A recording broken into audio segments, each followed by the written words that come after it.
Opa, pra você que não me conhece, meu nome é João, mais conhecido como Coach Jox. Eu tô aqui para trazer a segunda aula de alguns conteúdos a mais relevantes sobre comunicação em trio e também comunicação em dupla, ou algo do tipo, beleza? Vamos lá. Primeiramente, o que eu tenho a falar sobre comunicação de trio e dupla? Geralmente a comunicação ela vem de uma base de entendimento entre os três jogadores ou dois jogadores. Então, geralmente, para você compreender a galera do seu trio, você tem que entender quem você colocou no seu trio, beleza? Se você não se dá muito bem com a pessoa, tem algo respectivo com a pessoa e acha que não encaixa, cara, não adianta muito você levar adiante. Só que tem a questão.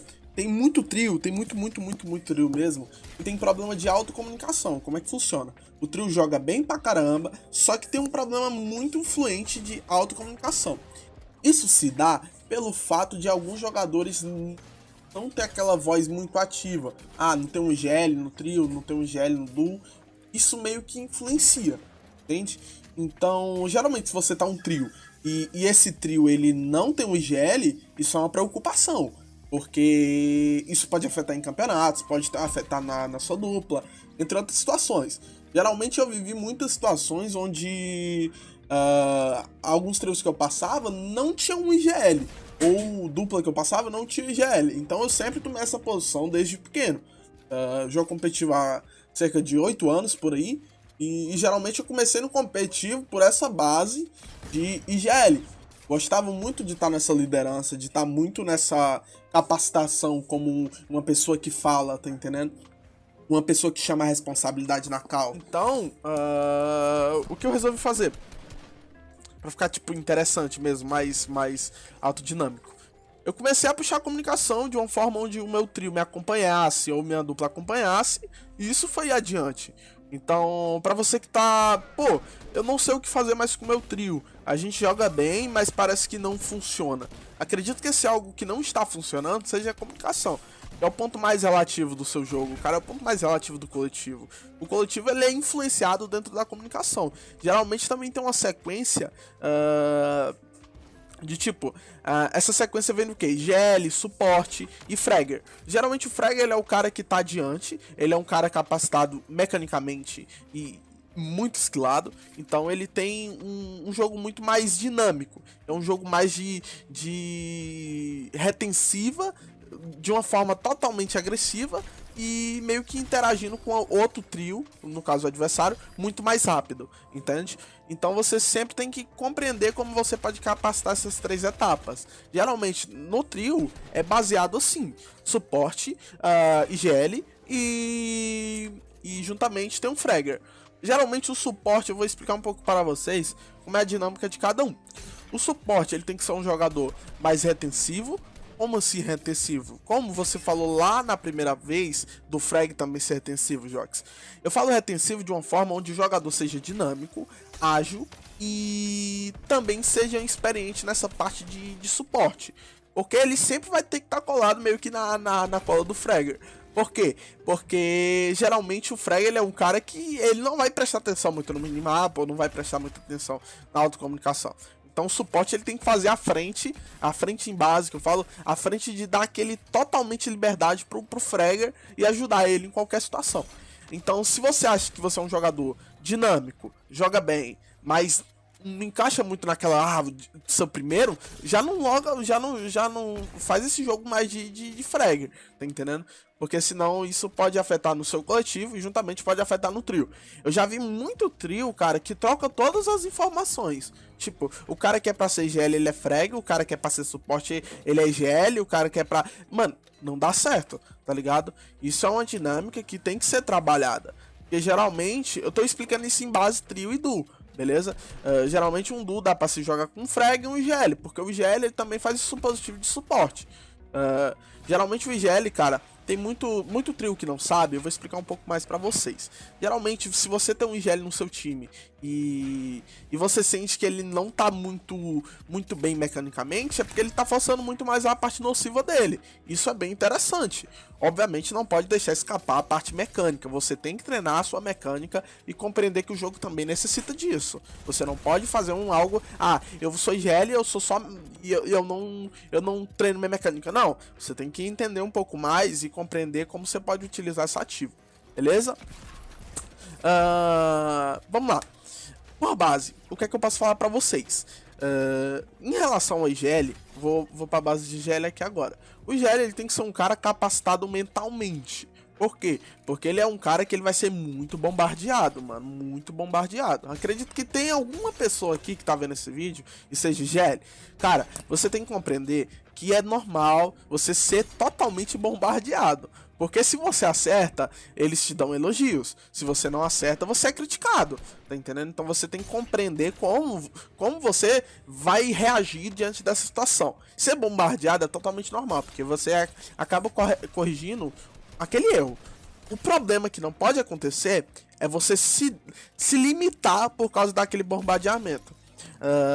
Uma coisa que eu falo que é bem interessante e bem positivo para a maioria dos IGLs, tenta estimar o jogo do seu trio, do seu coletivo, mais parecido com um jogo que você curte muito, entende? Isso é uma forma bem bacana de se treinando, de se autocomunicando, e assim você começa a chegar em um ponto onde seu trio se capacita e vocês conseguem ter uma dinâmica mais rápida de jogo, beleza? Vamos lá, o cara Fragger, como é que tem que ser o Fragger? O Fragger é, como eu falei, um cara mais capacitado, mecanicamente, skillado. Ele é um jogador que tem que ser ágil, muito ágil mesmo, porque ele não precisa ser um jogador totalmente autocomunicativo, mas ele precisa comunicar. Ele precisa ser um jogador rápido, como eu falei, né? Um jogador um pouco comunicativo, se possível. Não pode ser ele é Fragger, ele não comunica. Não, ele tem que comunicar. Juntamente também tem a parte de nociva, porque ele tem que fazer um jogo nocivo também. Obviamente a skill dele ele vai ser o ponto-alvo do game. Então isso é totalmente influenciativo, beleza? Pronto, vamos lá. Calma aí, só um minutinho. A webcam embaçou. Pronto, ótimo. Vamos lá. O que é que eu posso repassar para vocês em algumas situações de como essa autocomunicação ela é influenciativa? Vou dar uma ideia para vocês. Vamos supor que tem um jogador indo pela esquerda, outro vindo pela direita e um vindo pelo meio. O do meio, ele vai pegar o amplamento da situação, ele vai pegar cada pixel de lado esquerdo, tanto do lado direito, e vai repassar a comunicação para os dois jogadores de cada lado. Esses dois jogadores de cada lado, eles têm que ser jogadores tanto suporte quanto fragger, porque o fragger ele vai adiantando e o suporte ele vai dando suporte, beleza? E o IGL geralmente tem que ser o do meio, porque essa influenciativa de comunicação ele vai pegar um ângulo, vai pegar o pixel e vai meio que induzindo aquela comunicação. Mas Jox, em respeito a isso, coletividade, como que eu posso me tornar um IGL? Cara, geralmente o IGL é o jogador que estuda o game, é o jogador que tem capacitação de fala. Você tem que ser muito ativo na sua fala. Se você não é um jogador ativo, cara, sinto muito. Tem que entender que às vezes a sua categoria de jogo seja para outra função. Tá entendendo? Porque o IGL, cara, ele tem que ser o cara que tá abrindo a boca toda hora. O falador, pô. O papagaio. Literalmente, não tem nenhuma dúvida sobre isso. Beleza? Então esse fator comunicativo, ele pesa muito pra ser um IGL. Show de bola? Mas, Jox, vamos pra uma segunda pauta aqui e compreender também a parte de rotação e drop. Geralmente, cara, vamos por base. Geralmente, um drop pro seu trio ou pro seu duo tem que ser um drop reativo. Como é que eu chamo isso de drop reativo? Por que drop reativo? Drop reativo, ele é um drop onde você consegue iniciar o jogo, ter um bom loot e fazer uma boa fight e mesmo assim conseguir já esperar outros jogadores. Por quê? Toda boa fight leva um bom tempo. E todo bom tempo traz novos jogadores. Então você tem que compreender onde você tá fightando, onde você tá dropando. E geralmente o seu drop especificamente estudado. Para, estuda. Se eu pegar aquele pixel, eu tenho vantagem. Se eu pegar aquela montanha, eu tenho vantagem. Então começa a utilizar um jogo rotativo. Uma coisa que eu acho muito interessante, que eu repasso geralmente pra galera que eu dou aula, é o famoso time out. Como é que funciona o time out? Ele é um jogo onde você tenta surpreender o adversário, de uma forma onde o teu adversário ele não sinta que você está naquele ambiente. Então geralmente sempre um suporte dá pra fazer essa função. Porque enquanto o frag rusha, o suporte só faz o timeout, geralmente também acompanhando o frag. Aí dá um timeout, tenta fazer um jogo mais marotagem, entende? O timeout ele é muito parecido com a marotagem, só que eu acho que ele tem mais especificação desse jogo de timeout. Vamos lá. O que é que eu posso passar pra vocês também de interessante, que eu acredito que dá pra fazer uma influência ativa, é como vocês predominam o jogo. Sempre tenta puxar uma comunicação. Vamos supor o seguinte, vocês estão numa fightando, vem outro trio, 2 trios, e vocês estão meio que soltos. O que é que vocês podem fazer? Uma comunicação que eu vou dar pra vocês utilizar é chamado reset. Toda vida que você sentir que vocês estão meio perdidos, dá um gritão, mano. Reseta, rapaziada. Reseta, rapaziada. E nesse reset, vocês vão conseguir garantir uma vantagem. Por quê? Porque vai estar os 3 juntos, enquanto os outros estão meio que lerdando e perdendo tempo. Beleza? Então é um influenciativo que eu dou bem pra vocês, como vocês podem utilizar isso. Ok? Vamos lá, eu vou estar respondendo algumas perguntas, algumas dúvidas em relação ao chat. Isso aqui é um pouquinho do conteúdo que eu tenho para passar para vocês em relação à comunicação, em relação a influenciativo de drop, rotação. E juntamente eu vou estar respondendo, como eu falei, eu vou estar respondendo alguns comentários aí no YouTube. Eu não sei para onde esse vídeo vai, eu vou ter que ver tudo certinho aqui, mas geralmente eu vou estar respondendo alguns conteúdos da rapaziada.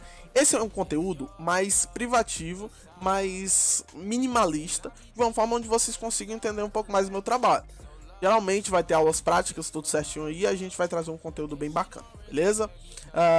Valeu, rapaziada, tamo junto. Esse foi um pouco mais do conteúdo de comunicação e coletividade. Eu sei que é algo minimalista, mas geralmente vai render muito pra vocês. Espero ajudar, tamo junto. Qualquer coisa eu tô respondendo alguns comentários aqui embaixo, ok? É nóis, valeu, rapaziada, fui!